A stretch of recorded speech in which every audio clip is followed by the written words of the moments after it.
দেশে আসার জন্য লন্ডন এয়ারপোর্টের উদ্দেশ্যে রওনা দিয়েছেন তারেক রহমান। এই মাত্র দর্শক বন্ধুরা, লন্ডন এয়ারপোর্টে পাসপোর্ট জমা দিচ্ছেন তারেক রহমান। এই মাত্র বিমানে উঠে পড়েছেন তারেক রহমান। আপনারা দেখতে পাচ্ছেন ফাঁকা নেই একটি সিটও, যে বিমানে আসছেন তারেক রহমান। এই মাত্র এই মুহূর্তে আমরা জানতে পেরেছি তারেক রহমানকে বহনকারী বিমানটি চলতে শুরু করেছে। সর্বশেষ আপডেট অনুযায়ী তারেক রহমানকে বহনকারী বিমানটি আকাশে উঠতে শুরু করেছে। বিড়ালটি টেক অফ করেছে তারেক রহমানকে বহনকারী বিমানটি, চাকা এখন উঠছে। আর মাত্র 8 ঘন্টা, আর কিছুক্ষণ তারেক রহমানের ফ্লাইটের হিসাব দিয়ে। উঠছে। আর মাত্র 5 ঘন্টা, শেষ আপডেট। আর মাত্র 2 ঘন্টা, তারেক রহমানের ফ্লাইটের হিসাব দিয়ে। আর মাত্র 1 ঘন্টা, তারেক রহমানের ফ্লাইটের শেষ আপডেট। আর মাত্র 5 মিনিট, সর্বশেষ আপডেট অনুযায়ী আর মাত্র 1 মিনিট পরে ল্যান্ড করবে তারেক রহমানের বিমানটি। সরাসরি আপডেট পেতে আমার সাথে যুক্ত থাকুন। তারেক রহমানের বিমানটি ট্র্যাকিং করছে লক্ষাধিক মানুষ। তারেক রহমানকে দেখার জন্য 32 কিলোমিটার দূর থেকে এসেছেন এক যুবক। দর্শক মন্ডলী, তারেক রহমানের বিমানটি কিন্তু এখন বাংলাদেশের আকাশ সীমানার মধ্যে ঢুকে গিয়েছে। দর্শক মন্ডলী, আমরা দেখতে পাচ্ছি সারা গায়ে গিলিসুর পরে সারা গায়ে ধান লাগিয়ে এসেছেন একজন। বিমানের সামনের চাকাটা কিন্তু সঠিকভাবে ল্যান্ড করেছে, পেছনের চাকাটিও কিন্তু সঠিকভাবে ল্যান্ড করেছে। তারেক রহমানের বহনকারী গাড়িটির দাম কত এবং প্লেনের টিকেটের দাম কত সেটার বিস্তারিত। দর্শক মন্ডলী, আমরা কিন্তু দেখতে পাচ্ছি তারেক রহমান কিন্তু এয়ারপোর্টে ঢুকে পড়েছেন। কোটি কোটি মানুষের ভিড় এখন এয়ারপোর্টে, বের হতে পারছে না তারেক রহমান। আইন শৃঙ্খলা বাহিনী করেছে বিপাকে। দর্শক মন্ডলী, এরই মাধ্যমে কিন্তু ঘটে গেল তারেক রহমানের স্বদেশ প্রত্যাবর্তন। তো দেখতেই পাচ্ছেন তারেক রহমান, তো দেখতেই পাচ্ছেন তারেক রহমান, তো দেখতেই পাচ্ছেন তারেক রহমান। এই মাত্র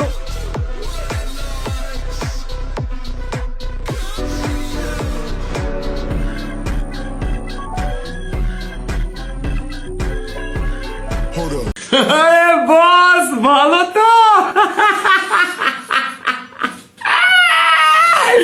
বহুদিন পর